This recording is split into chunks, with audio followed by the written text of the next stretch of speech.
Good morning, everyone. This is Coach Walker with NFL Alumni Tackle Obesity. It is such a pleasure to have you. We are live today on yet another episode of the Tackle Obesity Show, and we have an amazing show for you today. I have an amazing guest who I had the pleasure of speaking with at the Obesity Action Coalition's Your Weight Matters convention earlier this year, Dr. Holly Lofton. So we'll bring her on here in a second. But being a coach, I have to give you guys the locker room speech. So today, I want to talk about the old New Year's resolution thing. Now, when we talk about a resolution, we're talking about a plan, a goal, and that's fine. There's nothing wrong with a resolution. But I'm going to leave you with the question today. We always do have resolve for so many things in life. We have plans for so many things in life. But sometimes these things don't get accomplished because they're simply that. They're simply a resolution. So my challenge to you today is, do you want to be a part of a resolution or a revolution? Because when you have a revolution in your life or in your career or whatever the case may be, that is a overthrow of a process. A revolution means that you're going to do things completely differently than you did before. That being said, I challenge all of you to look forward to the new year with a revolution, and you need to start that revolution today. July 4th was not a date of significance until after the war. No one sat around and said, hey, we're going to try to overthrow the British on July 4th. We selected that date after the fact to celebrate what had already been accomplished. So make your revolution start today. I encourage all of you. If you haven't done so, visit our website, tackleobesity.com. You can sign up to be coached by NFL alumni. You can be myself, Coach Reggie Brown, Coach Michael Faulkner. We are here to help you get to the finish line. And we have an amazing team behind us with Doc Holly being our senior medical advisor. She has an amazing background. Also, Dr. Greg Natello. They are the experts behind the plan. So they're behind the scenes helping the coaches with the game plan to get you to the finish line. So Dr. Holly Lofton has done so much to help people with the challenge of obesity. She herself experienced obesity as a child. She has used that as the beacon to drive her motivation to eventually become what she is today. She is a champion in the battle against obesity. It is such an honor to bring her on to talk to you all today and answer all your questions. So if you got questions, drop them in the chat. We'll try to get them on to her. But it is a pleasure, and I'd like to welcome on Dr. Holly Lofton. Doctor, how are you today? I'm great, Coach Richard. How are you? I'm doing excellent, doing amazing. So first of all, thank you for joining us today. Sure. It is such a privilege to have you here on the Tackle Obesity Show. I'm ready to be here. I can't wait to hear the questions you have for me and your audience. Yes. So, Doc, one of the things that you and I spoke about, shortly before we came on today, and it is something that, a lot of us just don't quite seem to have a grasp on. And that's the unfortunate fact that there are a lot of marketing companies, and I won't name names, but there are a lot of marketing companies behind these products that we see on our store shelves, and they have misconceptions on their labeling that lead us to believe that some of these products are healthy. So without naming names, there was one product in particular that I saw while I was on the grocery store, and this is a cereal brand. Mm-hmm. And on the box it says, can help lower cholesterol as a part of a heart-healthy diet. And it also says it's gluten-free, no artificial flavors, colors, and it has 2 times the vitamin D needed to help build strong bones. So, all right, so a lot of claims there. Let's ask the expert. What are your thoughts on that? So this cereal, first the claim was that it can help improve cardiovascular health in addition to a heart-healthy diet. Now, the heart-healthy diet itself can decrease cardiovascular risk. So that food, we're being very verbal here and taking that completely in context, that food can be added to a heart-healthy diet that's already healthy for you. So that's what I get out of that one. And then what was the next claim? Oh, so the gluten-free and artificial flavors and colors free. When something states that, that is usually true. They have to abide by that. If it's free of something, it can't be in the ingredients, because the FDA does really look at that and does really regulate that. Now, the vitamin D claim is a little obscure, because everyone in the world, everyone's vitamin D requirements differ depending on what their vitamin D level is. And I always screen for vitamin D levels in all of my patients, because when someone has obesity, what happens is the vitamin D gets sequestered in the fat cells, because it's a fat soluble vitamin. So when you check a blood level, it's 80% low. It's low at 80% of people that I screen.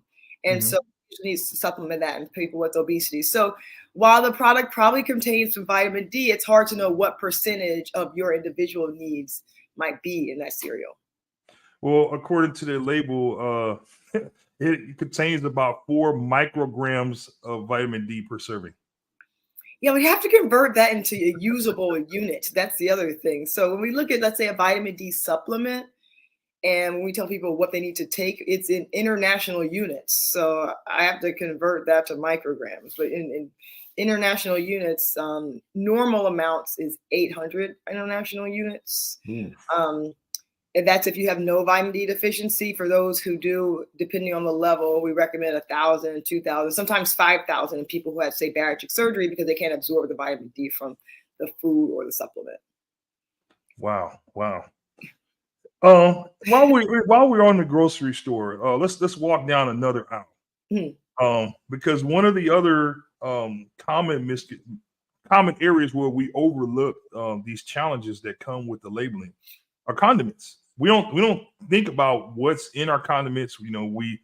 For example, I posted a video of some air fried proteins and things like this. So you eliminate the grease, you eliminate the salt, the flour.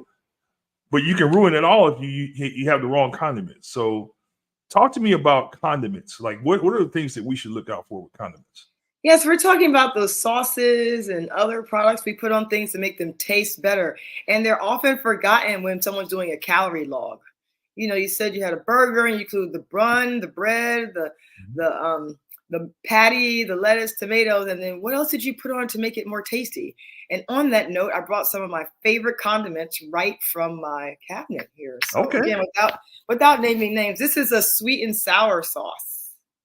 I mean, I think that tells you already there's probably some sugar in there, but a tablespoon has 6 grams of carbohydrates in this. So to give some reference, one slice of bread has 15 grams of carbohydrates.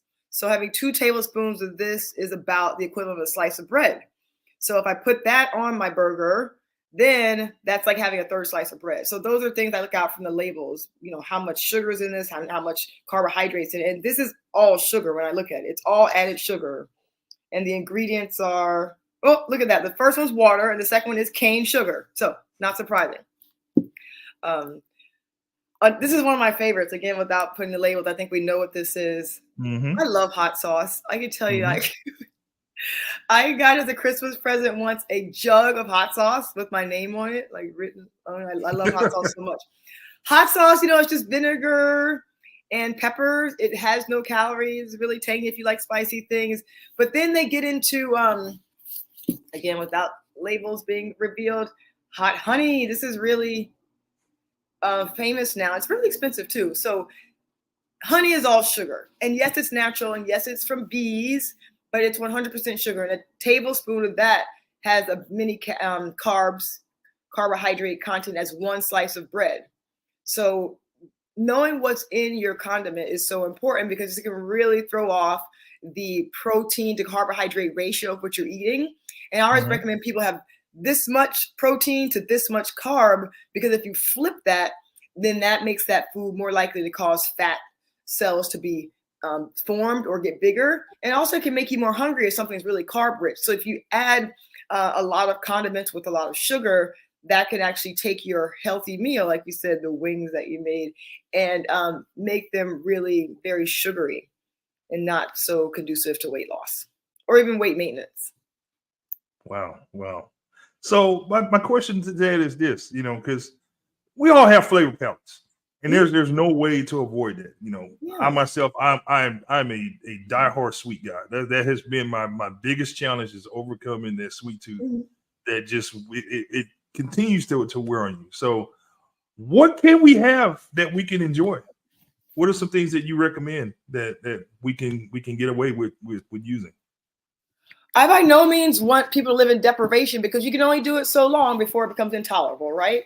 If I say you have Mm-hmm. no sweets, you can do that for a day, a week, a month. It gets really hard. Then what happens? You dive into every sweet that you can find because your body's thinking about it, craving it, and then you have to start over. So we say in moderation, but what does that really mean? It's can you afford that based on how the rest of the day went? Did you exercise yesterday? Are you planning to exercise tomorrow? And did you have a lot of other sweets?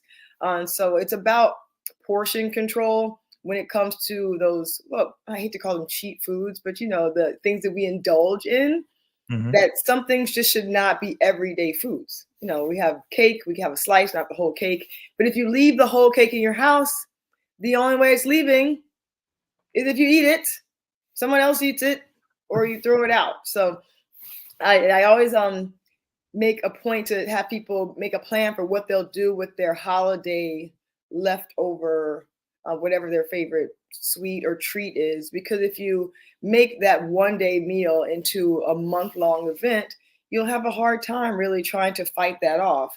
And then, some foods are addictive. They spend a lot of money not only in marketing and making labels and commercials, but making foods taste good. And some of that is actually making them addictive. I'm sure you've heard certain snack foods say you can't eat just one. It's Mm-hmm. because they really have added ingredients that are proven to be addictive. So you have to be careful with that.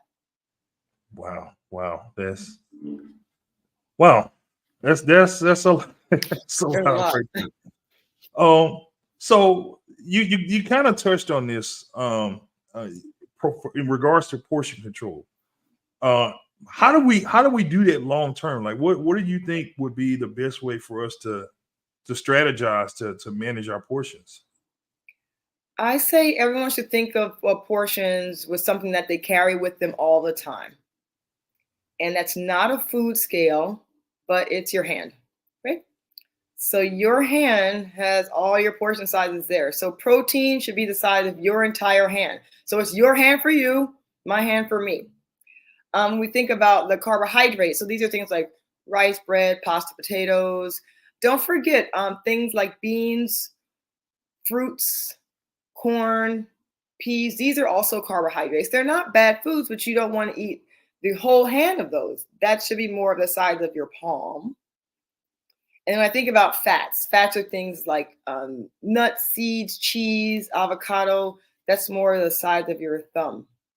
So this is actually like 3 cheese cubes. So that is one serving of cheese, about 100 calories. So that's how you can look at it, just portioning things based on if you're serving yourself or you're having something in a restaurant.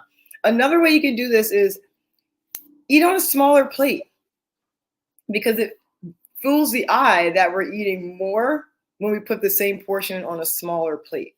So that's another way we can do that at home. I tell people to get plates that are meant for toddlers and eat from those. I do that. Wow, wow, that's those are great tips, Doc. Those are great tips. One of the things that you mentioned in one of our videos, and by the way, I encourage you guys to go to the Tackle Obesity YouTube page. There are a lot of videos on there. Doc Holly has done several of them with tips and tricks and things to help you manage and get to closer to your goal.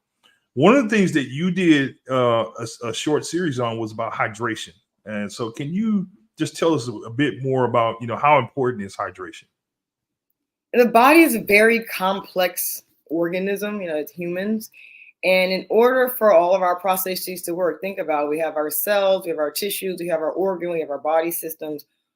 All of these come together to work in our body by biochemical um, mechanisms, or we think about chemistry, what goes in has to come out. And in order for us to make food into usable energy or ATP, that's how we exist. That's how our muscles move. That's how we talk and blink and walk and move. we have to use ATP, which is a long scientific name it stands for, to make energy. And we take, let's say we eat a cookie, we have to break that cookie down into small cookie pieces. The stomach digests it, it makes it into a essentially usable unit of energy, and then it has to get absorbed through the body, so on and so forth. But we can only really use the energy form of glucose to fuel our brains. In order for us to turn food into glucose, whether it's a protein, a fat, or a carb, we need to go through this cycle called the Krebs cycle. So if we go back to, what is that, maybe 7th grade, 8th grade biology, the Krebs cycle is this long process that turns glucose into usable energy. And all of those different components of that cycle use water as a necessary byproduct.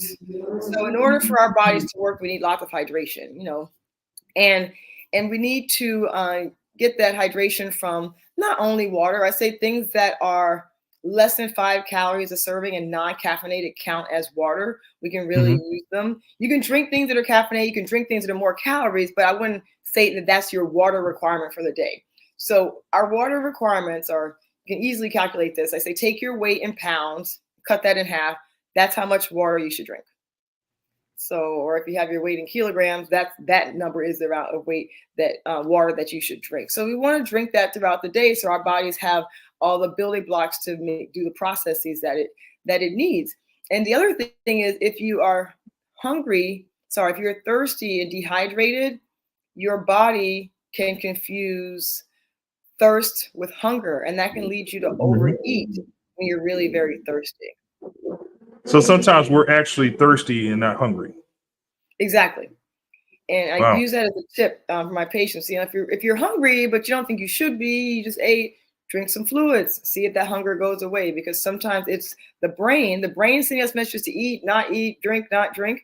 And sometimes those messages get misconstrued by us. So I'd say, drink something first if you think you're hungry and you don't expect that you should be. It may be thirsty thinking about all of that, by the way. Okay. One of the things that people always concern themselves with is the old magic number on the scale, weight. And especially from working with you and talking to Dr. Natello and some of the other experts, we know that weight is really only one metric. So can you talk to us about what's the best way to track our what we call our weight wellness? Yeah. I think of weight as very scientific. And basically that number you see when you stand on the scale is how much gravitational pull you have to the center of the earth. That's what that number tells us. And we know that changes throughout the day. So you weigh yourself in the morning, you get a different weight at night. There are many things that go into that because we have taken consideration our water intake, our output of stool or urine, that can affect it. Whether our cells are swollen because we had a lot of salt that day. So weight, the number on the scale, is not a perfect measure of, one, definitely doesn't always correlate with health. I want to make that very clear. But it's not a perfect measure of our body composition. So I actually measure body composition in my office, and a better measure that you can use to assess health that's easy to measure is waist circumference. So this is something you can easily do at home. Get out a tape measure, put it around the top area where your pelvis is. So the highest point you can feel your pelvis, measure that area. And that is more correlated with how much fat mass one has. So we call that the waist circumference. So the goal is under 40 inches in a male, under 35 inches in a female to be associated with a lower risk of heart disease. So those are concrete numbers. Now, if we have these fancy scales that can tell our fat percentage, those, again, are more concrete numbers that can say, okay, we want under 28% in females, under 30% in males to say that we don't have medical obesity. So those are some more clear definitions than just looking at weight, because we know this varies based on many other things. Absolutely. We have a follow-up question here from Minnie. My question is, do we weigh ourselves every day? Good question, Minnie. My answer to that is depends on how neurotic you're going to get, to be honest. So if you can weigh yourself once a day in the morning after you go into the bathroom with minimal clothes and then move on, that's fine. But if it gets into your mind so much that you're weighing yourself 2 or 3 times a day, then either don't weigh yourself at all or weigh yourself weekly. I do think if it doesn't bother you too much, weigh yourself every morning, because then you can assess what yesterday did to you. And you can notice some trends and say, I had a lot of salt yesterday. Now my weight's up. Or I ate that favorite cake someone brought to work, my weight's up. So you know what yesterday's behaviors do for you. But that can also be very positive. I did my workout yesterday and I noticed my weight's going down. So not only to track the number on the scale, but how that is responding to your behaviors. Okay. Now we understand that this is a constant challenge to fight the battle and with weight and what should I eat and how. At some point, it just becomes too much for some people. So you being obviously an expert in the field with your many years of experience and working with patients and managing medical weight programs, and you're the director of the medical weight management program at NYU. What do you in your experience, what's the threshold where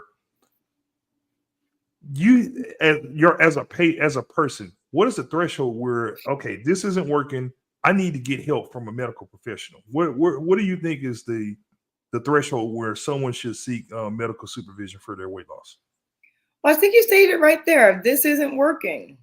It's one time you can say that, let me go seek some professional help, whether it's from a registered dietitian, a weight management specialist. And you really do want to vet that person's ability to give you advice. So I don't recommend always going to someone who lost weight and say, I want to do it exactly like you did, because everyone's physiology is different. So when I see a patient, I say, all right, let's look at your past, your diet attempts, your successes, your failures, what medications you're on, all these different things. And really get an understanding of why this person is the weight that they are at this time. And that is dependent on genes, physiology, and environment. And those things are changing all the time. Our environments change. Look what happened when we start working from home a lot. That's a big environmental change. We don't have to have a big commute. We walk, 10 steps to the living room and we're at work. Also, our age is an environmental change. Women going through different phases of life, puberty, perimenopausal, pregnancy, pre-pregnancy, post-pregnancy. So these things are physiologic changes that a medical professional can really help you assess what you can do differently, because your body, even though you're the same person, your body changes over time. So definitely that this is not working, but also if you're getting sicker, and sicker is relative. If you're feeling short of breath, if you have a new weight-related medical condition, someone said, oh, you have pre-diabetes, let's see a specialist now, because you don't want to wait until it's diabetes and then they pile on a bunch of new recommendations that you have to follow to avoid taking insulin. So those preconditions should be treated as real conditions, and those also warrant professional help. So I really think if you're getting sicker and if you're gaining weight, you don't know why, there could be some investigation into that. And we can look at labs and other things. Maybe medication is causing that, and we can do something to mitigate the effects of those. Well, I wish that we were all designed like cars where you have a check engine light that comes on, but we don't. Exactly. But I love your point that, when you start experiencing, sometimes, especially men, I'm calling you guys out, myself included, we ignore those warning signs, and we have to learn how to put our egos aside and just say, you know what I'm doing isn't working, something's wrong, let me go seek the help of a professional. Now, one of the things that is a very quickly growing trend in the weight loss spectrum is the use of medically supervised solutions such as, Ozempic, semaglutide, whatever, pick your prescription here. And I think we have sort of two sides of the fence here. You have a group that thinks that, and that they use the term, quote, quote, this is not healthy weight loss, or they don't like the fact that, there's medicine involved. So can you speak to that, just speak to that? Like, what are the downsides of using because I mean, it's a topic that needs to be spoken about. What are the downsides of using a medically supervised prescription-based weight loss? Yes, I can talk about medications for a whole hour. We won't do that right now. But think about it this way. We use medications for, let's say, cholesterol treatment. And the goal of treating the cholesterol is not just to get the number down that you get on your labs when you read it. Oh, get the LDL down to 100. Why? Getting that number down decreases your risk of heart disease later on, decreases your risk of stroke later on. So when we think about a medication for obesity or overweight as a medical condition, we're using that to prevent weight-related medical conditions like cholesterol, diabetes, even mental health aspects. If your weight has you feeling down and you're depressed, that's warranted to treat that. And I want people to forget that obesity and mental health issues are often correlated and present together. So I always screen people for mental health issues when we're starting a plan. And because they exist does not mean we can't treat the obesity, but you want to make sure that's taken care of as well. But back to medications. So the medications that we use that are more recent, and we'll just stick with, we'll call them the injectables. Okay. They work very physiologically. And just as I think about it this way, just as someone who has underactive thyroid hormone, we give them back thyroid hormone. These injectables look just like some of the hormones that we make in our intestines that go to our brain and tell us that we're less hungry and more full. And that's really what these medications are doing. They're giving us back a hormone that the person with obesity does not have enough of, and that helps them be able to follow the lifestyle plan that they were given, whether they're giving it to themselves, I should eat less of this and more of this, or a dietitian's giving it to them. Because we really do get messages from the brain to eat, stop eating, feel hungry, feel cravings. And these medications really regulate those so that we can follow what our intended plan is for long periods of time that can generate weight loss. So these medications are physiologic. I will say they're safe and effective, because if they weren't, the FDA wouldn't let them be out there. They have to be tested before they come to market and be proven to have more benefit than they do risk. But yes, there are risks. And anyone who says this is a side effect free medication is not telling you the truth. That is completely untrue. So you always want to mitigate as an individual. Do you have more risk than you do benefit from this? So if a medication is making you vomit every day, you're not losing weight, then that's too risky with no benefit. That's not for you. And that's why you want to use these with the help, the advice, and the continued monitoring of an experienced medical professional. Absolutely. Absolutely. Well, Doc, I just want to say thank you so much for all that you've done, continue to do. Your passion for this is just is so amazing. And the fact that you yourself has experienced obesity as a child, and you use that to really drive what makes you function, what makes you continue to pursue this. And you've touched and helped so many people. You continue to touch and help so many people. You are a blessing to so many of us, and we're so excited, so happy to have you as a teammate on the Tackle Obesity Squad. I really do truly love and have a passion for treating this condition to help make people feel better, live longer. It really is so important. And it's something that you'll have to do for life. Your plan will change throughout your life, but it has to always be addressed. Absolutely. Doc, once again, it's a pleasure. Make sure, guys, you visit tackleobesity.com. You will see a lot of information on there from Doc Holly. Again, you can sign up to be coached by NFL alumni, and the best of all, is free. But you do have to give us your commitment. That's all that we ask for in exchange for your coaching. So sign up today, tackleobesity.com. Follow us on all the social media outlets. Doc, again, thank you so much. And we're going to take a quick break. When we come back, we have an amazing teammate that's joined us. Actually, we have two, Whitney Wheeler and her husband, Quenton. Woo! I'm gonna let them tell the story themselves. There's so much to unpack here. You tune into the Tackle Obesity Show. We'll be right back after this message.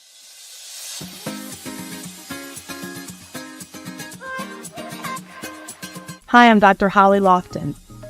In my practice, I see the toll that obesity takes on my patients' lives. And having had childhood obesity myself, I know the psychological, physical and emotional impact. So I chose this career that helps me help others in their journey.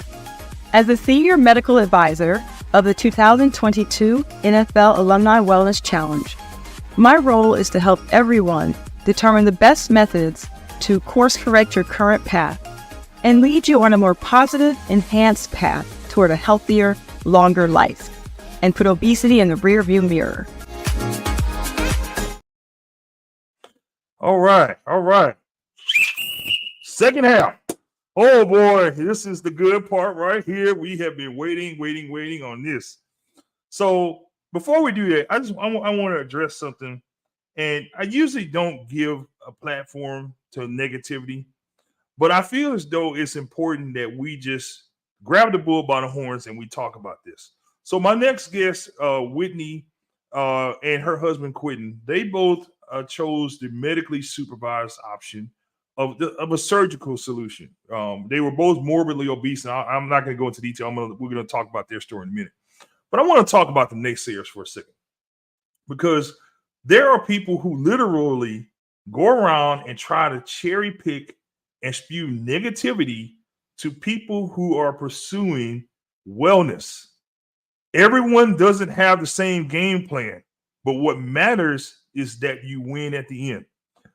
A lot of you are football fans, and I guarantee you that 99.9% of you could not tell me what the strategy was that your team used to win the Super Bowl. So who are you to criticize someone who's pursuing wellness, whatever that means for them? Eat less and move around more does not work for everyone. Sometimes it is important to bring in the professional help. That's why you need to figure out what works for you. Do your research, find out what works for you, and find out what are the best options. Find out the backgrounds of the people involved. But you got to also drown out the noise, because there will be people who will doubt you, who will have negative things to say. I myself experienced some of this. As I'm going through my weight loss, people ask me, what am I doing? You look like you're sick. No. When I was 425 pounds, I was sick. That's when I was sick. And so, again, you drown out the noise, you put the naysayers to the side, and you continue pursuing on to your goal. If you're on the field, you're going to have people in the stands chanting and booing and yelling, whatever. Look at the scoreboard, because we're winning. So that's my rant with regards to that. So I'm going to bring on our special guest. I'm sorry, I'm not even going to use that word anymore. I'm going to bring on our two new teammates, Whitney and Quentin Wheeler. Thank you so much for joining us today on the NFL Alumni Tackle Obesity Show. How are you guys doing today? Oh, we are great. And it is such an honor to be on the show here. And thank you so much for all that you do and bringing awareness to that wonderful topic. So we definitely appreciate you for allowing us to join you today. I just had to go back to the moment where I first saw you guys on Instagram, and I'm like, my jaw hit the floor when I saw your story. Now, and you guys feel free to fill in the details here, because I'm just going off what I remember. At some point, Whitney, you got up to 540 pounds. 543 pounds was my highest weight. Yes. 543 pounds. Correct. And you have lost now over 300 pounds. 305 pounds so far and counting. And Quentin, you've lost, is it close to 200 pounds now? Am I correct?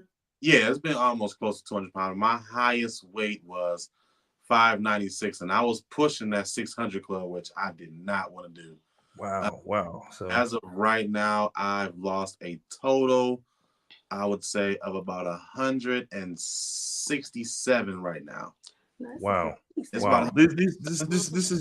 amazing. I'm looking at these pictures, and I'm blown away by the fact that you guys took this monster that we call obesity by the horns, and you addressed it, and you're continuing on. And beyond that, a lot of us will be, just satisfied with that. Hey, I'm feeling better. I'm doing good. No. Not the Wheelers. No.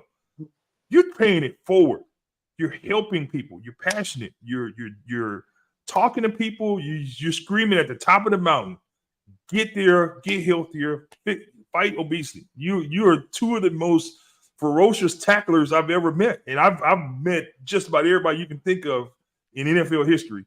And you guys are two of the most ferocious tacklers that I have ever seen, and I absolutely love it. So we're excited to have you on the team. Thank you, thank you, thank you so much. And I tell people it's all about consistency and not getting caught up in your win, right? When you're on your weight loss journey, it's so easy to see progress and get stuck. You get into that celebrating state. Oh, I've lost 100 pounds. Let's reward ourselves with something to eat, right? Then you lose 200 pounds and the world want to tell you, that's it. You've done what you're supposed to do. Don't get too small. But no, it's always a constant state of becoming the best version of you. And once you get to that place where you're seeing results and you have your fruit to see, now you go and help someone else. In order to keep it, and I talk about in my book, in order to keep it, you have to give it away. So now it's time to bring the world with us on this fight against obesity. Absolutely. And speaking of your book, I've managed to procure several copies of it, and I absolutely love it. I've been up early this morning, my coffee, just flipping through, reading. So I encourage everyone, this is a great Christmas gift for yourself. Go to Amazon and purchase this book. And for our new subscribers, we're going to give away 3 copies of this book. So you just go to Tackle Obesity on Facebook. You can just follow our Facebook group or our Facebook page. You can also follow us on YouTube, NFL Alumni Tackle Obesity. All you got to do is hit that subscribe button. We're going to put up the list and we're going to give away 3 books it's Walking Out of the Coffin. And that name just is so profound, and it's so real because you guys literally walked out of the coffin. Yes. And one of the things that you shared with me was that you had this in your family history. You lost your mother and your grandmother to obesity. So tell me about how that drove you and how that impacted you. Yes. So my mother and grandmother both struggled with obesity. They both passed away from congestive heart failure. Mm-hmm. And that was something that I was extremely passionate about, right? I didn't realize how impactful obesity was to your health. Sometimes we just look up and you're overweight and we try to strive to just live in that moment, and we allow fear to try to prevent us from being able to go to the next. And I do apologize. My husband had to go move the car. He was blocking someone in. But my mother and grandmother, they both struggled. I watched them fight against obesity their entire life. I watched my mother. They did Weight Watchers, Overeater Anonymous, all of these things to help fight, obesity. But I remember one of my mother friends, she was considering weight loss surgery.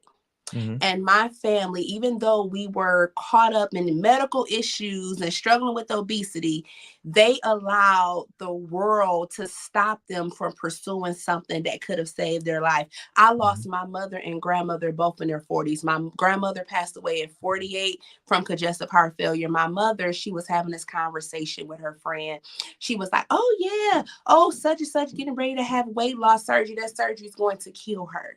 I remember these words coming out of my mother's mouth. 2 years later, after she spoke those words, we buried my mother because she allowed what could possibly happen for her hitting a weight loss table, right? She allowed all of these negative stories stop her from moving to the next version of her. So because she allowed the fear of what could happen, she was blinded by the fear of what was really going on. The reality of it is congestive heart failure will kill you. Diabetes will kill you. Hypertension will kill you. No, weight loss surgery is an option for you to save your life. So I found myself in this constant cycle of weight loss program after weight loss program, holding on to the voices of my family, telling me that we don't get weight loss surgery. But I was the only one out of those 3 that was able to make it. I call it the promised land, right? Sometimes we can just limit ourselves from going to that next version. And we were able to do that So I encourage people, it doesn't matter what pursuit you have to take to get to that next version of you. It doesn't matter if you have to incorporate weight loss surgery, Jenny Craig, Weight Watchers, whatever you got to do. Keto Queen, don't allow anyone to distract you or discourage you from making it to that next version of you. Amen. Mm-hmm. Mm-hmm. I tell people all the time, and I'm so glad that you said this. I think that people, when it comes to obesity, you need to adopt what I call the Oleta Adams mindset. The famous song, "Get Here If You Can." I don't care how you get here if you can. If you can. That is the mindset that you have to have with this obesity thing, because to use a football reference, obesity itself is the head coach of Team Death. Come on. And it has several star players on there, that some of them that you just named: diabetes, high blood pressure, heart disease, stroke, cancer, migraines, which I'm going to have my good friend Dr. Kevin Smith on. People with chronic migraines, a lot of them are tied to obesity. Sleep apnea. It goes on and on. It has a roster of killers, and obesity is the head coach. Exactly. So we have to build our own team in order to fight against obesity. And one of the things that we got to do is, the people in the locker room, is the same thing like football. If you got people that aren't bought into the game plan, you got to kick them out, because we need everyone pulling in the same direction in order to win this. And I'm just gonna just say it like it is. In our community, we have a lot of people who don't truly understand. There's a lot of ignorance about what obesity is. Mm-hmm. And there's a lot of pushback because people think as though, everyone fits inside of a box. Obesity is complex. It's different for every single one, but the results are the same. It doesn't matter who you are, what you look like, where you come from, what your race, none of that. It is a equal opportunity killer. Mm-hmm. And until we adopt that mindset, we're going to continue to have the societal mindset that allows the deaf team to win. Exactly. And I tell people, it's all about finding the right formula for you. You can have the best architect create this design and have all of the tools, but you have to work the tools that's going to work for you. Your body is a temple. Everybody is different. Everybody's body is different. Everybody's journey is different. Everybody's battle is different, but this is the same war. So you have to find your place in the war. How are you going to fight this mountain against obesity? What are you going to do to get to that next version of you? Everybody don't have to have the same game plan. I tell people, it doesn't matter if you follow one of the food plans I've incorporated in my book, which my family have lost over 1,000 pounds. They didn't even have to incorporate surgery, right? They just did it from following those plans. My village on Facebook, we have lost 10,000 pounds this year as a unit in our 1,000-pound couple group, because it's not about me, right? It's not about this one area of losing weight. You have to find what works for you, and it don't happen overnight. We have spent so many years, if anyone's like me, right? I spent so many years dealing with obesity. I spent so many years battling this fight against obesity that I wasn't able, after just years of fighting, you get stuck, right? You get stuck in that pattern, but it's time to move past. You got to find what works for you, being willing to pivot to get to that next version of you, right?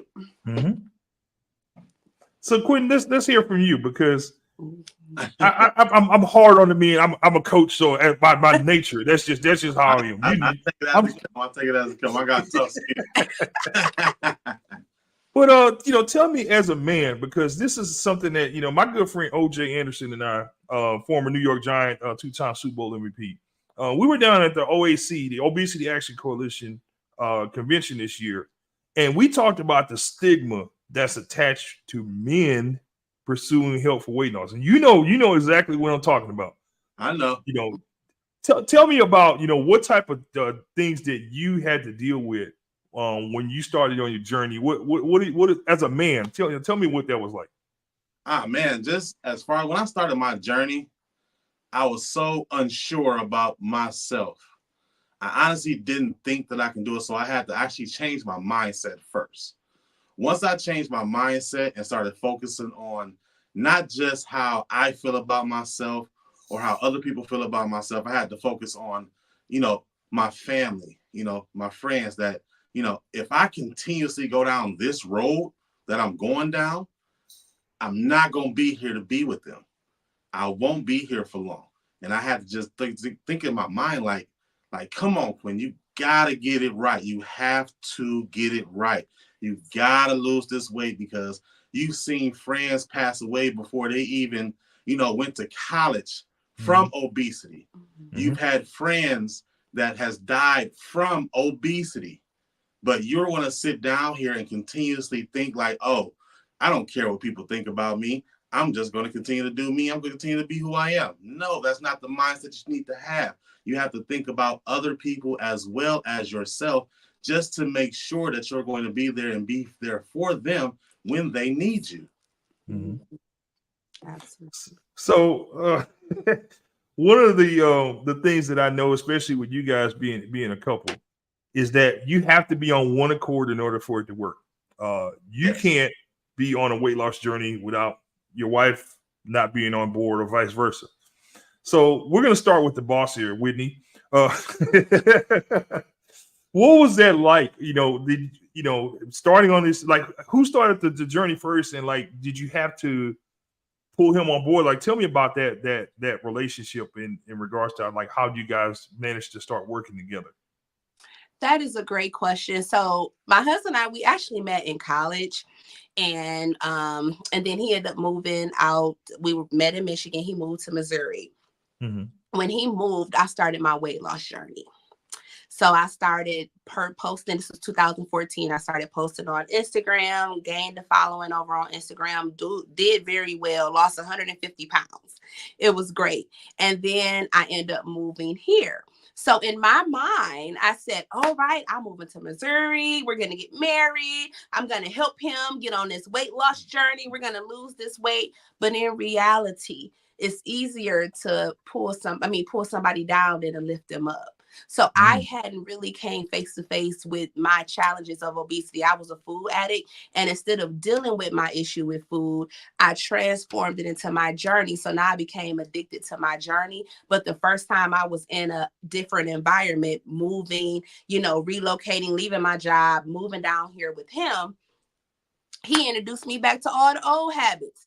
I came down, he had gained. The weight I lost, he had gained, because I started off heavier than him. So we kind of flipped there. And instead of me pulling him, I started going down, down, down. So I looked up. On our wedding day, I'm 5'43", he's 5'96". But when we kept trying this, we would try to get on a plan. I would be doing good. He would fall off, or I would be on my road. And, he just wasn't into the fitness world. He didn't want to let go of that food addiction. So we built a marriage off of being food buddies. This food for us was a full-blown drug. We would wake up every day. The objective, what are we going to eat today? Wow. All of our money was going towards food. It was such a toxic environment. We would go to McDonald's and order 6-7 double cheeseburgers, right? We were drinking 3-liter sodas out the bottle. That's how bad it was. We were depressed. And so when I decided that I was going to do this for real, it wasn't until 2018 when I had that death scare. I was in a hospital, and I was one of those people. I didn't have any health issues. I didn't struggle with anything, right? But obesity rocks you to sleep slowly.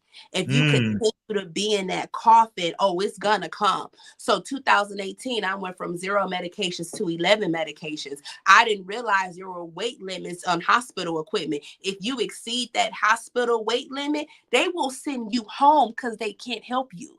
Wow. So these doctors looked me in my face, looked at my husband and I, and said, you cannot fit on the equipment.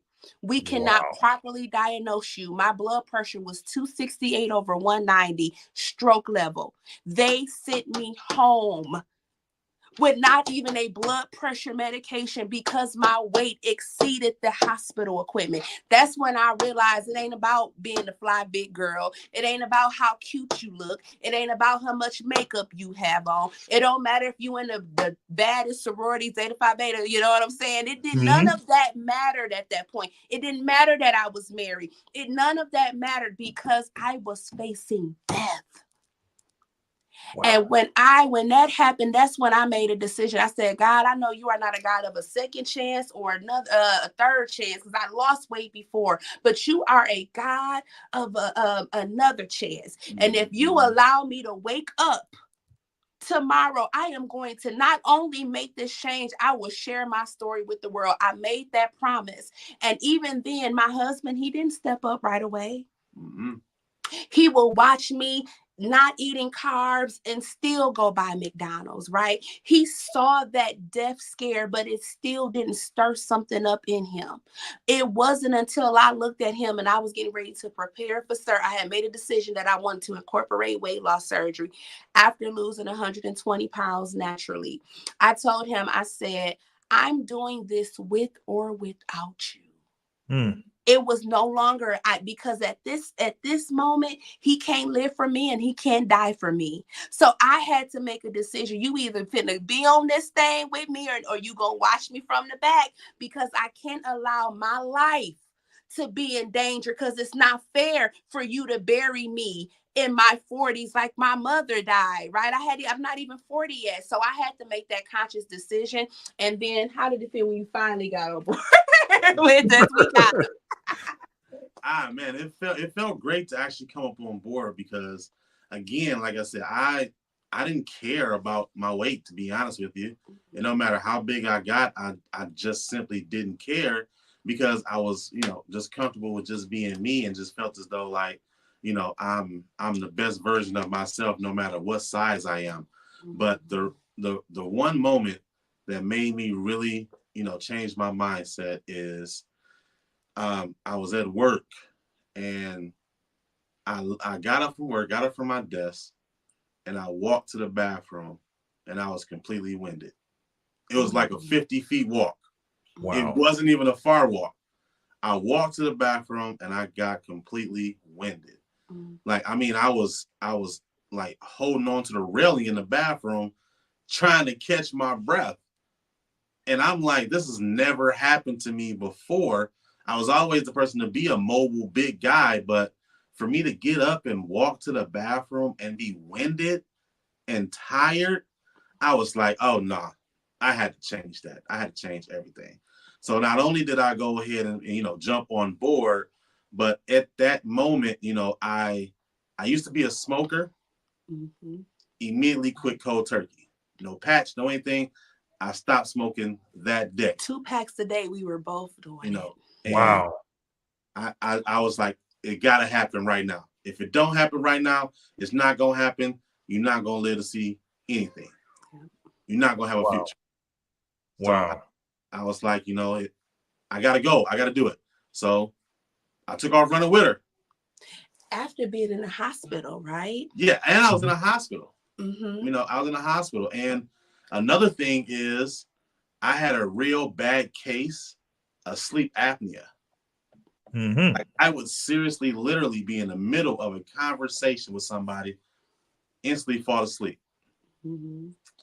Instantly fall asleep. I would be at work talking to a customer, fall asleep, because I'm not talking and not engaged, fall asleep. But I would pop back up, but it started to get to the point to where I didn't feel comfortable with the way that my life was going. So I just, I had to make that change. So I just went on and ran with her. That's just what I had to do. And I want to highlight too, when he was in the hospital, he was 596. The hospital had to order a special bed for him, and they shipped the bed in. So you had to wait in the waiting room for 2 days while this till the equipment arrived. Yes. At the hospital. And then this was December of 2019. So hindsight, we know it was probably COVID that he was battling, but they couldn't figure out what was going on. So they wanted to do surgery to go into his heart to see what was going on. And the board of the hospital canceled his procedure about 30 minutes before. I'm sorry, they 30 were minutes prepping. before I had to go in, and for them to actually, go through my wrist and put a stent in my chest to see what was going on, they stopped the procedure because my weight exceeded the actual table. Yep. They said they were so afraid that if they put him on this table, because they ordered this special table that went up to like 620 or something. But because of the equipment that was required to be in the room too, they were afraid because if anything would have happened, any type of movement, he could have died on the table. So they canceled it. So when I tell you our fight against obesity, we've had to tackle obesity. Oh, baby, we had to tackle obesity. Yes. And I do have a question. Yeah, Yes. you have a question for you, Quenton. My question is, has Mr. Wheeler had weight loss surgery? Yes, I did have weight loss surgery along with my wife. She had hers on August 2nd of 2021. I had mine on August 30th of 2021. I got the gastric sleeve right along with her. Yes. No, the hospital didn't charge us. They just had to order it in. It had to come from, they shipped it from somewhere. But no, it wasn't a charge. Well, the insurance probably charged. Yeah. Well, I'm sure that and no offense to our medical professionals, we're very grateful for all you guys do. I'm sure they made a little bit of money when you were in the hospital. I don't think they really went broke. Right. We know that these hospitals, one of the things that I recall vividly from briefly being in the hospital is that I drank a couple of ginger ales, and for some reason, I don't know why they sent the entire invoice with all of the charges, but a bottle of ginger ale was $12. I'm sorry, how much? A bottle of ginger ale, 20-ounce ginger ale. That's not even was $12. That's more than they charge at the hotel. So make it make sense. I mean, but yeah, I'm fairly certain they didn't lose their shirt, on that bed or anything else that involved in it. Oh, that's just amazing, the journey. So tell me, Whitney, you got his side where it finally took several taps on the shoulders and sometimes even a smack on the back of the head, which was you not being able to breathe as you walking towards the towards the restroom. Meanwhile, you have this struggle of I know that I'm here, my husband's not here, but you're still fighting that battle. You still love him. You're still trying to pull him on board. How mentally draining was all of that, and how did you finally get to the point to where here we are. Here's what I'm gonna do. Like, tell us about that journey. It was very hard. I come from an old school, strong rooted family where you take care of your man, right? You feed your man. The way to the man's heart is through food. And I wanted to make sure he was happy. And his happiness was outweighing the health risks, right? So when I tell you I would get on this journey, I lose about 50 pounds, and then here come the holiday, and now I'm making all of this food, and now we're eating all of this food. I would cook like I was feeding the NFL Alumni Association. It's the two of us, but that's how I wanted to do that. But where it began to get frustrating was, here I am, because I've been, giving my story since 2014, right? Losing weight, and people have been on my journey for quite a few years, and watching myself, go up and down, up and down, up and down. That was really hard. But the hard part was every time I would get going and get like a really strong foundation, I felt like he was pulling me back. You know what I'm saying? Because I wanted to please him so bad. And a lot of people assume that, oh, well, maybe when you moved down there, it happened. No, I had to realize I wanted to put that blame on him, but it was me. It was me. It wasn't about him, right? He could do whatever he wanted to do, but at the end of the day, we have to make a conscious decision to make that change. So I just had to pray, and I had to get to a place where it wasn't always nagging him. I wasn't always nagging him to do it. I just wanted to encourage him, because how am I encouraging the world, but I can't encourage my husband? How am I going on Facebook helping thousands of people lose weight, but my husband came back away from the plate? We came back away from the plate. We not building a life of consistency. So I began to pray. I said, God, if I'm really called to coach people, let me coach my husband. Show me how to start at home. This man know me for real. He know the good, the bad, and ugly for real. If I can get my husband to trust me. So I began to change my goals. And then as I began to lose the weight, you never know who's watching you. So my 3 brothers who were struggling with obesity, my brother Wenzel, he started following along. He's blogging his story. 180 pounds down, didn't even have to hit the table. Woo. My baby brother, Terrell, down 43 pounds now, naturally, didn't have to hit the table. My middle brother got on board, and he wasn't even big. He was the football player of the family. He's down about 80 pounds. Now my stepmother's on board. Now my friends are on board. My sorors are on. Everybody, it was like a ripple effect because we gave a yes. So your yes, you don't know who is dependent on your yes. You don't know what blood is on your hands, who needs to hear your story, who's assigned to you, right? So you got to change your mind and build that consistency. And it taught me how to stay consistent.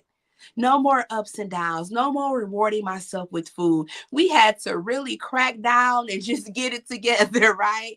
But yeah, that's how it's been. And we've been good. Yeah, we've been great. Yeah. And this is another question that comes up here for many. As a mental health therapist, how do you manage to change your mindset about weight loss? You have to tackle it every single day. I look at obesity as a giant.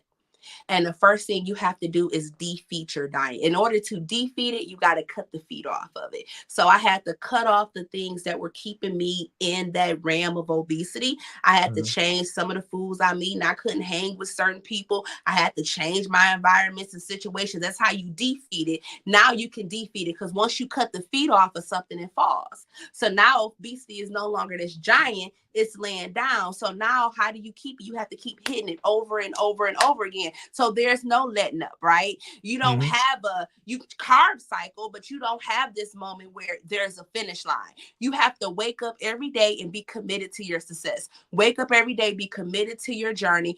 Get in your mind that this is no longer a diet, but this is my life. This is a lifestyle. This is how I live. That's how you wake up and you hit obesity every day, and then eventually it will die. You spoke so eloquently about how you impacted so many people in your family. Tell me about the approach, because you know it's awkward, especially the people that you love, the people in your family, and like, because I'm using myself as an example. I approach friends that clearly needed the help, and as I'm going through my journey, I'm trying to talk to them. Hey, you need to think about doing something. Oh man, you just think you all that because you losing weight. The instant pushback was, oh, you think you're something special because you're losing weight, or you think you're better than me. Like, how do you, in your opinion, how do you break that awkward wall of approaching someone and saying, hey, you need to do something about your weight? For me, the first thing was not becoming the biggest person in the family anymore. That spoke volumes. See, people who struggle with obesity, long as it's someone bigger than them around, sometimes it makes them not focus on them, right? But when the biggest person in the family, start passing people, I started passing my siblings in weight, and I've been double their weight my entire life, right? That was a wake-up call, like, wait a minute, she really doing it. She's really losing the weight. So I allow my fruit to speak for me.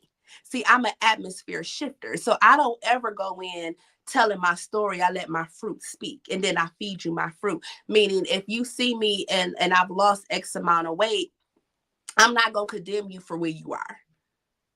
I'm just going to keep telling my story. Like when I used to go to work, I would cook my healthy foods, right? And Mhm. people would have their unhealthy meals, but I cooked my food with so much love that it will smell up the whole room. So now you got pizza, but you busy looking at my asparagus covered in bacon that's gonna help me lose weight, right? So I began to create a lifestyle that people want to obtain. I create a lifestyle that's duplicatable, right? So now when people see me, wait a minute, that's a before and after picture. If God did it for her, he can do it for you too. Thank you. Let me help you do that. So I don't have to, I'm graced in this lane that I no longer have to pound obesity or this fight against obesity with anybody. I just walk strong. I let my story, I let the glory speak for himself. And if you want to obtain this glory, follow me. Come on, I got room for you on the fitness train. I tell my story every day. We tell our stories. We post those reels. We post the before and after pictures so people can see it's possible. That's how you win. That's how you get your family on board. Let people know what's possible. Do you ever fast? Yes, Pearl, absolutely. In my book, I created a 5-step plan. This is the plan where most people are losing the most weight and they have the most results. Part of that plan does incorporate fasting. I believe that I restrict myself eating certain times of the day so I can turn my body into a fat burning mode. And we can get the book and you can go over more information on that. But fasting is so important along with carb cycling. That's how you keep your body going. You don't let your body get used to what you're doing. You got to keep switching it up and keep pivoting. Absolutely. I totally agree with you. Fasting has been a great part physically as well as mentally. I think you get so much mental clarity when you fast. It's amazing what it does for you. And it's a great plateau breaker. Sometimes when I'm struggling, all right, we'll do a fast and then boom, you see the results continue on. Instantly, yes. So this is being just an incredible journey. You guys are still in the process. Because you can always have someone that says, well, okay, don't you think you lost enough weight? Or you look good like that. How do you respond to that? I tell people you're only saying that because you're comparing me to my old version of me. See, a lot of times when you come from a 543-pound version, the world automatically remembers you in that version. So losing 200 pounds was phenomenal, right? And that was a celebratory moment. However, I was still 350 pounds. So it was hard for people. Well, how much weight do you want to lose? Then I got to 250. Oh, well, you look good. I said, yeah, I look good. But in reality, some people get started at 250 pounds, right? So you're comparing me. You want to keep me in this box of 500 pounds, which yes, 543 to 250 is amazing, right? However, this new version of me, I'm going to go for 199, a goal that I never even seen possible or obtainable, but that is now my new goal because I'm no longer comparing myself to the old version of me. So I don't allow people to box me. I don't allow people to box you. Don't allow people to put you and tell you your journey has to look a certain way. No, they're comparing you to that old version. That old version is dead. We walked out of the coffin. We closed that coffin, right? So now that level of measurement is based off of your right now. What do you need to see right now? How do your right now look? And now let's make a game plan to obtain that next version, but I would not be boxed. Absolutely. To quote the great Tom Brady, when they asked him which one of his championships was his favorite, you know what he said? The next one. That's right. I love that. That's the mindset that we all have to adopt when it comes to pursuing wellness. What's your favorite? What is your goal? Is to continue to be successful at this journey. I'm not happy where I am now. I'm happy with where I'm going. And when I get there, I'm gonna be happy where I'm going after that. Exactly. And right now, like I said, my real goal is to work with children. So my husband, he's been working with like youth in the area, like people that's on, because my husband was a football player, right, in high school and stuff. So he's going back. Our church, we're a part of Eagle Heights Worship Center. We have our academy. Yeah. With Eagle Heights Worship Center, the church that we go to that we love and hold dear to our hearts. Yes. They actually work with Convoy of Hope by spreading, groceries for underprivileged, families that doesn't have the money to buy groceries. We give out backpacks for kids that need backpacks for school that's fully equipped with everything that they would need for their classes. And not only, with the bonding with the Convoy of Hope, we actually work with 3 different countries in Africa to help feed them, as well as we spread our spiritual journey with them so that they can follow along with us. And we have the Eagle Heights Academy. That's what's really our biggest thing right now.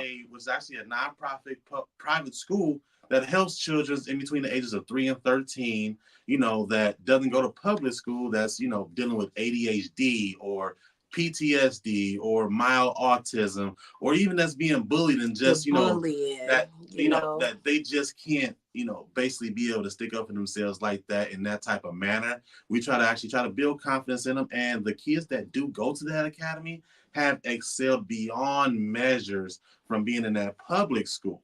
So they are actually excelling in this program versus being able to excel in, the public schools. And if you want to find out more about it, all you got to do is go to eaglezone.org and just look it up, see how you like it. Because like I said before, it is a nonprofit organization that we are. And, so we take all donations and everything like that to be able to help fund the school. And that's our main focus right now. But me personally, I actually help out a few different kids, trying to help them prepare to get a little bit more strength training, as well as with, build a lot more confidence in themselves. As well as with, I try to help out and give them a lot of confidence just to help them, move along in their life as well. So we usually go every Saturday. We take the kids to the gym. So he'd have a group with them. So we work out with them. And it's just so important because we know that when you're struggling with obesity, that bullying in the school, that's a lot, right? So we really want to just give back. And I have one of the clients I'm working with, his name is Ashton in Saginaw, Michigan. He's lost like 50 pounds, right? 13 years old. So we are really wanting to go back because I remember what it's like being that overweight child. And when I was in first grade, I weighed 131 pounds in first grade. So that's something that's really our focus. So people, with the kiddos, we are looking to work with kids because that's it's so important to our heart to help, children that's struggling with obesity.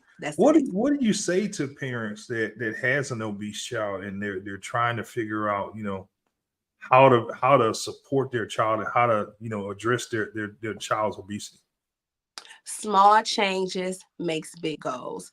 I tell all the parents that I work with directly, what I do is create food lists. I always start off with, what's your child's favorite foods and snacks?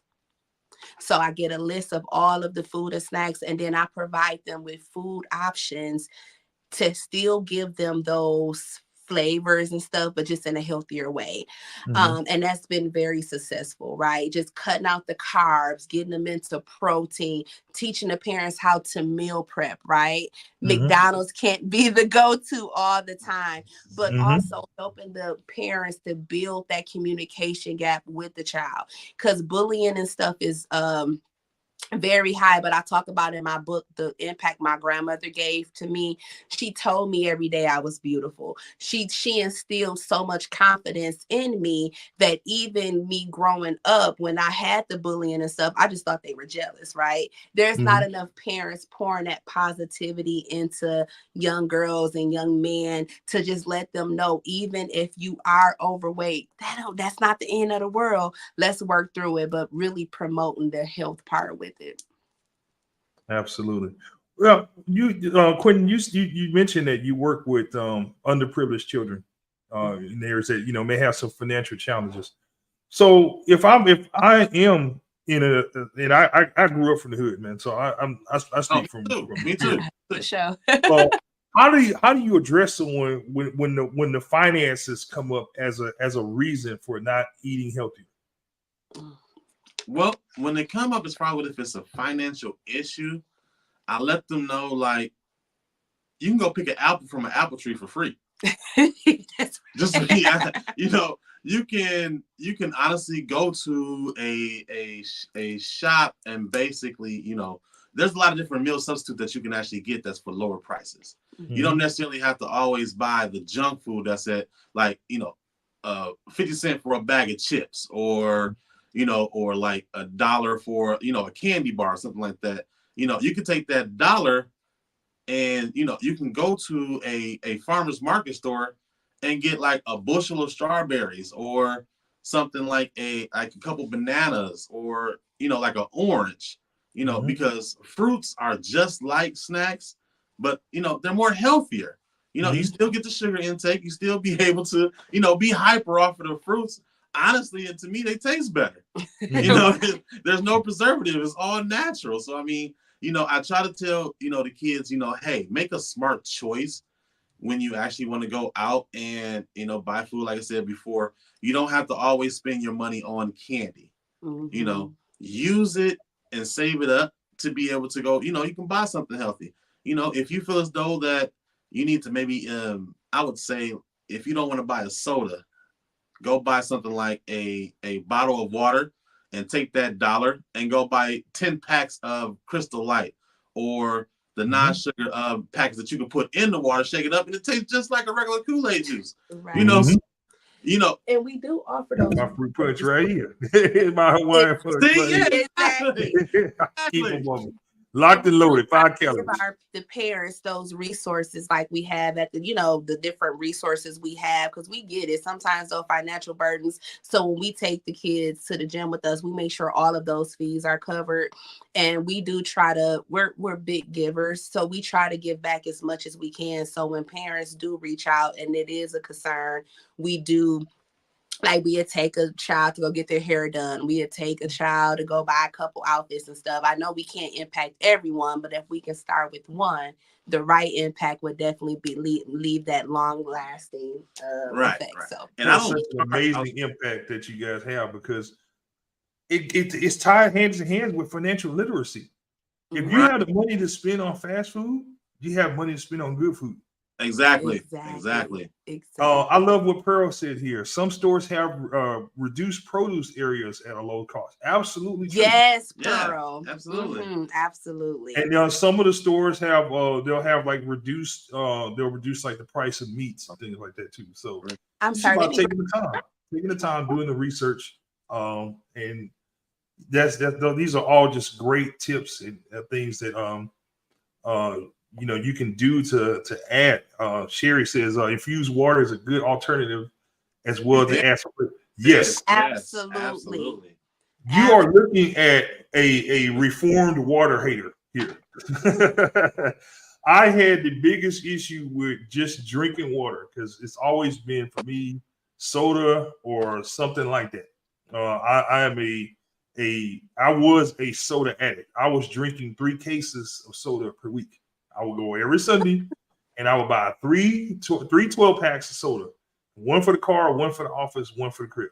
Yes. And they're gone like clockwork on Saturday night, and Sunday morning I'm back at the store reloading. So that's a great point, Sherry. Definitely these water alternatives are a lifesaver because you are who you are. We all have a flavor profile that's built within us. If you're a sweet person, you're going to love sweets for the rest of your life, no matter what anyone says or tries to do to change it. You just have to find healthy alternatives. What Quenton said is so true. Fruit and there are options that you can also use to hack fruit. So one of the things that I did was I made gummy bears with apples. Yes. It's on our, if you go to Tackle Obesity, you'll see it on, it's on our YouTube channel, the NFL Alumni Tackle Obesity. I have a recipe. And it took me 15 minutes, and I made gummy bears with apple. That is awesome. And those are different things that parents need to know that you can do, right? The string cheeses and just different stuff like that, just to give kids another way. I'm a big fruit person myself as well. Okay, sorry about that. He had to put my phone on the charger there. Cut off. There we go. Thank you. All right, perfect. But yes, so we're definitely excited about that and just being willing to give back to, those children and different things of that nature. And then also, right now, my biggest thing is we really want people to know that there are so many different paths you can take. to get started on your journey. A lot of people, don't want to do weight loss surgery, which is fine. A lot of people don't want to do all of those different things. It's so important to actually sit down and research. Find what really works for you. There's so many different lifestyles. I tell people I don't do diets. There's so many different lifestyles that's available. Choose the right lifestyle. Trial and error would definitely work. Salt and sugar and carbs are demons. They are absolutely. They are the demons in the sugar and carbs and salt are the demons in the standard American diet. Absolutely true. Absolutely true. Also, fat and is also there are a lot of hidden fats in some of the foods that we consume. So information is critical. Read those labels, understand what you're putting into your body. The sad truth is most of us spend more time researching it and we know more about the oils that we put in our car or the fuel that we put in our car instead of what we put in our bodies. Yes. So information is critical. It is very, very critical to get credible information, because if you were here for the first half of the show, you heard Dr. Holly talking about the fact that there are just so many things that are misconceived on the labels. You walk down these grocery store aisles, you would just think that the whole world is great and just, milk and honey. I went to a grocery store this morning and I'm laughing because I recall the conversation that we had when I was with her in Orlando at the Obesity Action Coalition. And I'm looking at some of these labels on these cereal boxes and they're talking about as part of a heart healthy diet, you can eat this, or it has vitamin D to help you build strong bones. And the analogy that she gave me was, while it's true that they have vitamin D in them, it would be the same as if you took a medicine dropper and dropped it into a pool.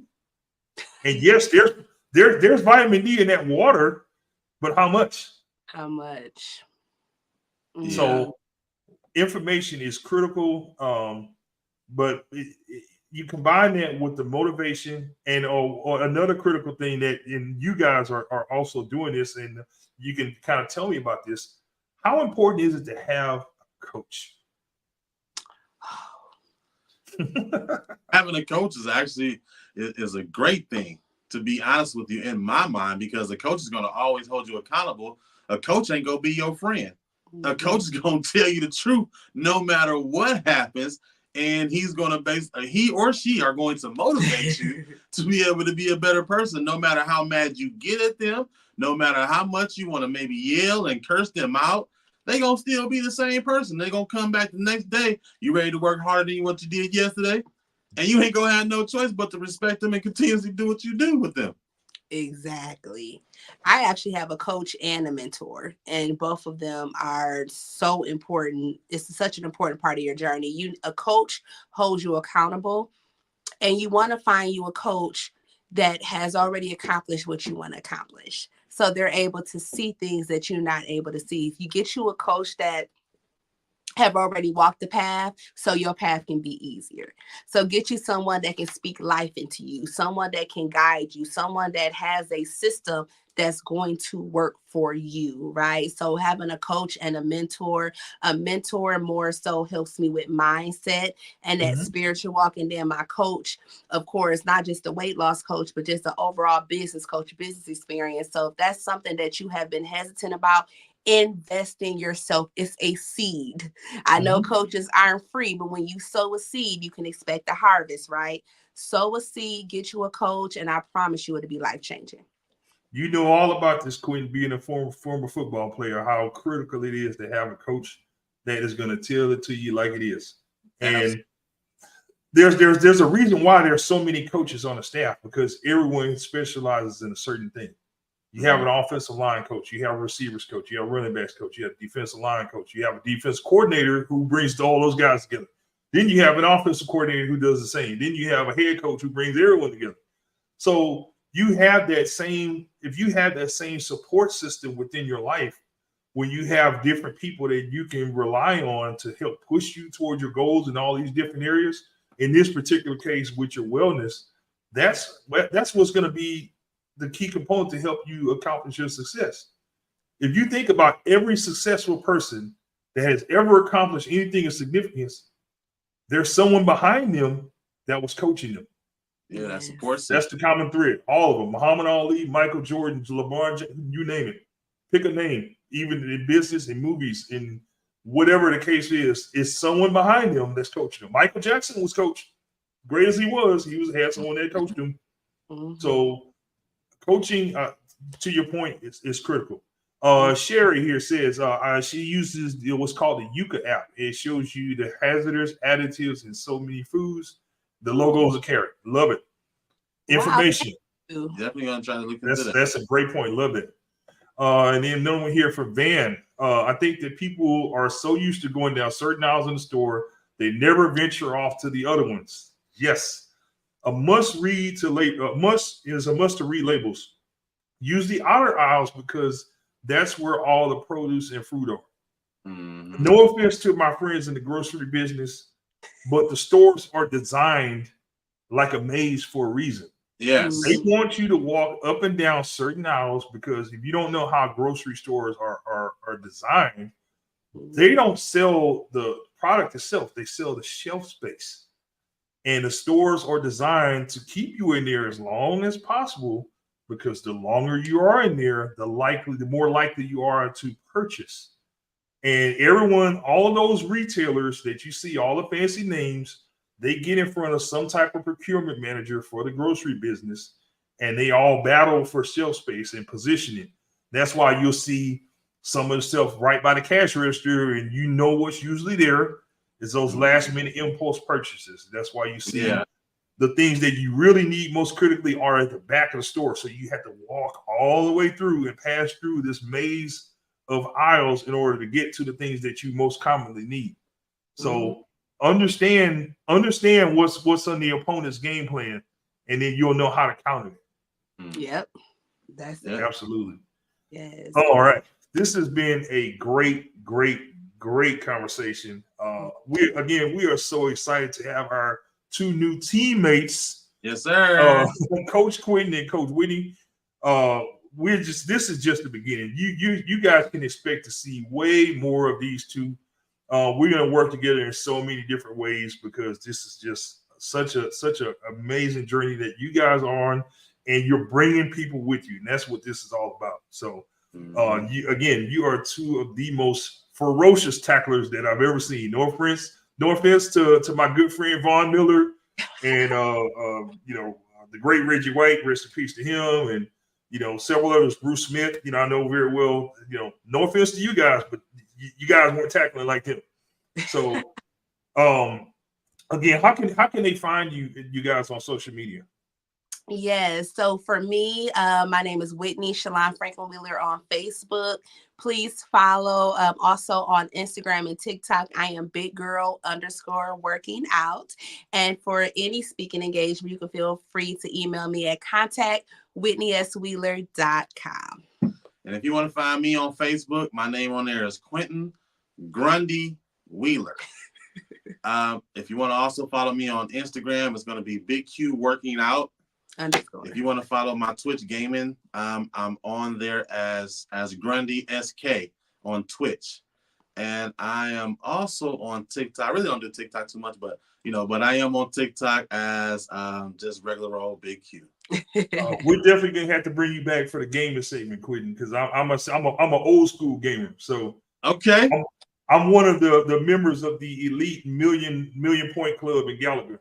So there's about 21 of us that are documented over 1 million points on Gallagher. So I definitely got to get you on that because as you mentioned earlier, Whitney, it's all about finding different ways to reward yourself instead of using food. And so I use old school games. That's one of my love. Yeah. So anybody, I can have an open invitation. Anybody want any of that smoke on Gallagher? You're welcome to hit me up. Don't threaten me with a good time. Yeah, so thank you all. We got some comments coming here. For many, this is a phenomenal show. And my son said he a lot. Thank you for having this, Coach Walker. Thank you for having him. I followed him but still learn today. That's what this is all about. So that's one of my clients. Oh, great. Yeah. Appreciate and again, this is this is an ongoing effort. This is a movement. This is a movement, It guys. is. And we're going to continue to push on. We're adding some more exciting members to the team. This is a journey that will continue on. I'm happy to share that we will be doing our next total on December 23rd, which is 2 weeks from today. And we're going to talk about the link between obesity and migraines. Mm-hmm. So I have my good friend, world-renowned migraine specialist, Dr. Kevin Smith, who is going to be treating Terrell Davis, the Pro Football Hall of Famer, Mile High Salute Super Bowl MVP, who unfortunately had to retire because of migraines. Yeah. So I connected him with Dr. Kevin Smith, and they're going to be working together. But one of the things that blew me away with this process, I didn't even mention the obesity thing to Dr. Smith. I just, was trying to get Terrell some help because, he's been dealing with this since he was a child. He when he scored a Super Bowl, a touchdown Super Bowl, he don't even remember it because he had a migraine in the middle of the game. Mm. So he scored a touchdown on a toss, and he still to this day does not remember that play. But I was able to connect him with Dr. Smith, and he's gonna seek some treatment for that and get his migraine issues permanently resolved. But one of the things that Dr. Smith brought to my attention is that there's a link between migraines and obesity. Wow. So I'm going to bring him on the show to talk about that. He also is a board-certified ear, nose, and throat specialist. So he's going to talk about sleep apnea, and as it pertains to men, this is a huge silent killer. And we'll have him on. Dr. Smith, former Michigan Wolverine football player too. So he's part of the brotherhood. Let's go. So we're excited to have him on. We'll be on in 2 weeks, but we continue to share the journey. Continue to follow the Wheelers because let me tell you something. You haven't seen nothing yet. This is just the beginning. So thank you again for joining us on the Tackle Obesity Show. My name is Rich Walker. If you have not done so, visit us at tackleobesity.com. Subscribe to us on any social media platform. We're on every podcast platform on earth. You can find us on 3 different markets. That is Chicago, WCKG, 1580 AM, 106.5 FM. We're in Riverside, California, KCAA 106.5, 102.5 FM, NBC Radio. We're also at 1580 The Fanatic, CBS Sports Phoenix. So if you can't find us, you must be hiding under the rock. So we're literally everywhere. We're everywhere. Tackle obesity. Tackle obesity. Also, if you need help, if you need coaching, you can be coached by a former NFL alumni for free. All that we ask for in return is your commitment. So visit us at tackleobesity.com. You can sign up for coaching and be coached by a former NFL alumni. Thank you again. We're signing off. Thank you again to the Wheelers. We look forward to more with you guys. And continue to have a happy and healthy day. And just remember, continue to tackling obesity. Have a great day, everyone. A great one.